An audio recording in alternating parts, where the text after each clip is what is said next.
Hey everybody, it's the Mad Master here. I'm doing another video today, and this is a second in the series of my concert experiences. And this one was another one from 1994. February 5th, 1994 to be exact. And this one was a concert that ostensibly did change my life to some extent. I wouldn't say changed my life, but really got me into this band. So this is, it was Nick Turner's Hawkwind, which is a permutation of the Hawkwind band, featuring Helios Creed, who I do like as a guitarist, with special guests. That is where the clincher comes in, though, or I don't know if that would be the right way to put it, but special guest Sleep. Now, people I talk to are jealous. I'm not saying that I'm like privileged by seeing the show, but it was an early show by the band Sleep, and people I talked to were like, "You saw Sleep back then, man? Oh my god, dude, that's so cool. I wish I would have been there."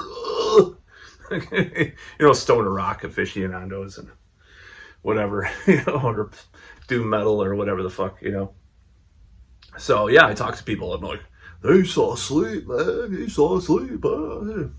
I just love making fun of it, but it was a great show. So this is what happened. So I was really into like Pink Floyd and like psychedelic rock. Like I was trying to get in like, I've never done acid to this day, but I was obsessed with acid and like the idea of psychedelics and surreal kind of things, and just the whole idea of a lot of the stuff that came out of that movement.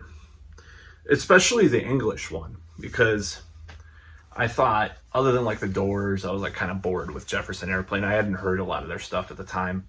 I do like them now to some extent, but like Grateful Dead just sounded like a roots rock band to me, like when I heard some of their stuff. So I was like, Pink Floyd, Piper at the Gates of Dawn. Whoa, man, it's so trippy, dude. So I got into Sleep, or not Sleep. I wasn't into Sleep. I got into Hawkwind a little bit. I was like, I had a couple, like, I think I had like some best of or something that they released, and I thought it was pretty cool. So like, my brother-in-law at the time, well, I guess, it was a local show. It was at the Barrymore Theater, which is in here. And we went, we decided to go. I don't think he had heard Sleep, but neither of us had heard of the band Sleep. So, and first things first, I saw this friend of mine who later died, sadly, of suicide. But he was with this girl that I was surprised to see him with. It's hard to explain, but this guy would have done a lot of acid, by the way. This kid, very, very intelligent dude. Rest in peace. I'm not going to mention his name. It was a cool surprise to see him there. And then we went into the place, and they had like a lot of they used the Hawkwind lighting rig and stage show and like the slides and stuff. Sleep did. So Sleep went on. It was so loud. There were seats in the theater, They were shaking, It was very loud, very heavy. I was like, what is this? Is this kind of trippy or what? Because they had all this space stuff on the screen. And it was kind of this droning kind of psychedelic thing with the music. And it was it's just so heavy. I didn't really think of Black Sabbath necessarily, but I sort of did. And it just was amazing.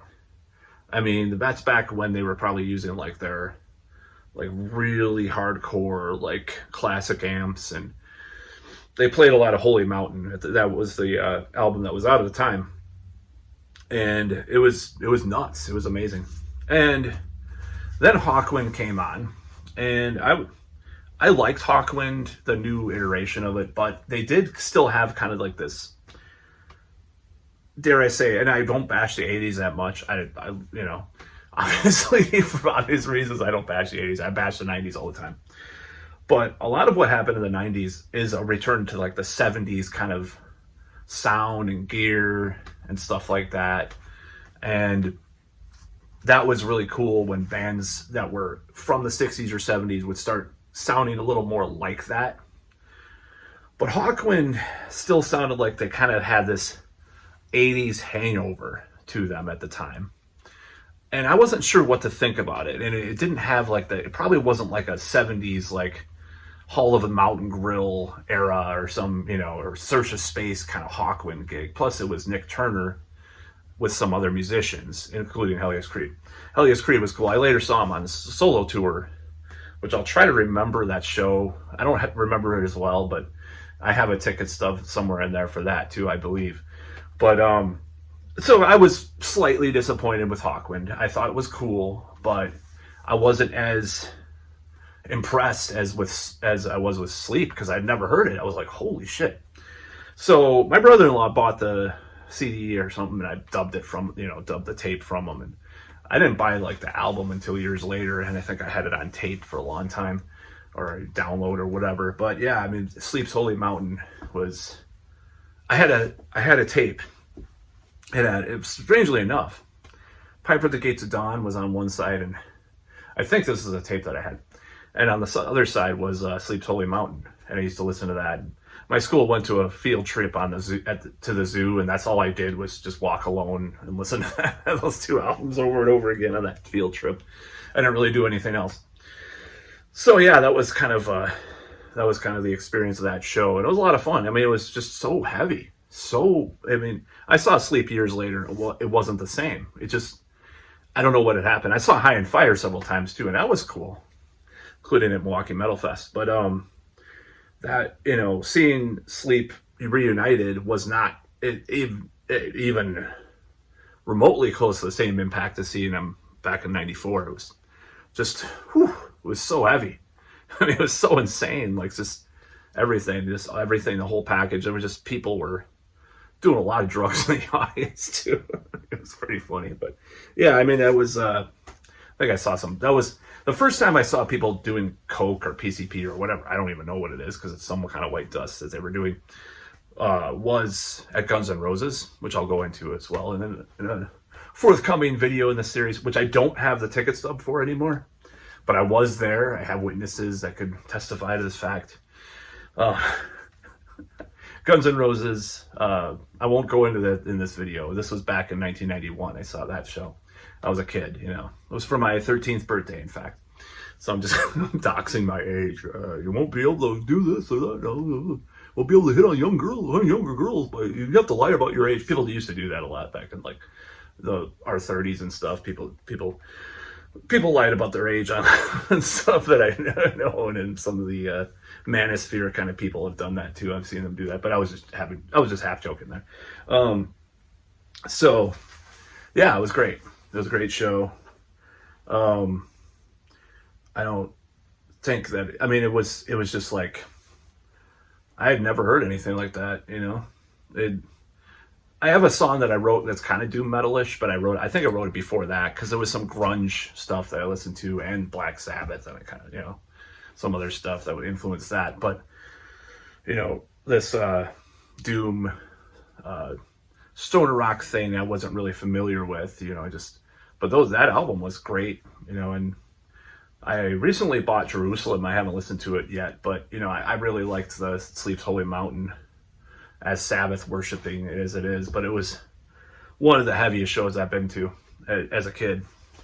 Like, I think the only thing that came heavier, or was as heavy, was, I hate to say it, but this is just back in the day. I didn't see a lot of like the heavy, really extreme bands back when I was a kid. So it was Metallica in '91. So it was up there. I used to list it as like Sleep alone as one of my 5 top shows. It used to be like, first time I saw Iron Maiden, Metallica, Sleep, I forgot the 2 other shows, but those like, or, when I saw, there was this one show at this youth club with Arsis, Necrophagist, and like Alarum, and some other bands like that. That was one of my top shows too. That was awesome. That was like 2006 or 5 or some shit.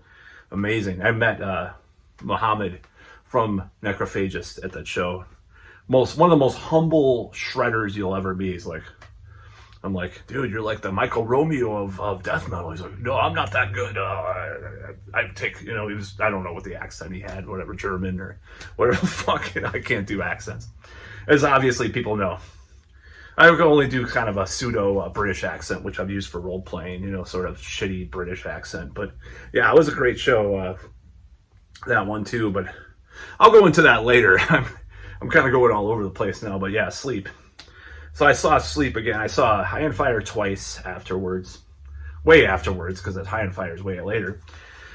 And I saw Sleep again here in this town. Probably about 4 or 5 years ago. I think it was maybe 2018 or 2019. I can't recall, with a friend. And it just wasn't, it was good, but it just wasn't as, there's another band that I did like in that scene. I'm not a big fan of that kind of stuff, right? But I do like a select number of bands. There was a band that I saw, Weed Eater, which I should have saw them, but again, like they blew me away when I first saw them. I never saw like them coming back though. They came back a couple of times. They were pretty cool too, I know that people like that, and they like Electric Wizard is another band that's pretty popular amongst that crowd. I probably should get more into that stuff sometimes. I don't know.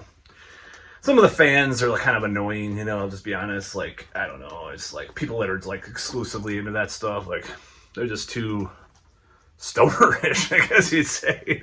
Man, I love that band, dude. But yeah, people were jealous that I've seen Sleep back in their prime in the old days, There's a lot of shows that I have never seen that I'm jealous of people of too, I mean, my own family, my father saw The Doors, I'm like, in 68, and Jim Morrison jumped in the crowd, which is kind of analogous to something else I'll talk about in another video about another musician, because I'm talking about too many shows, but I'm getting a little excited there. Not in a sexual way, but in an antsy, I gotta go to the gym now way. That's about all.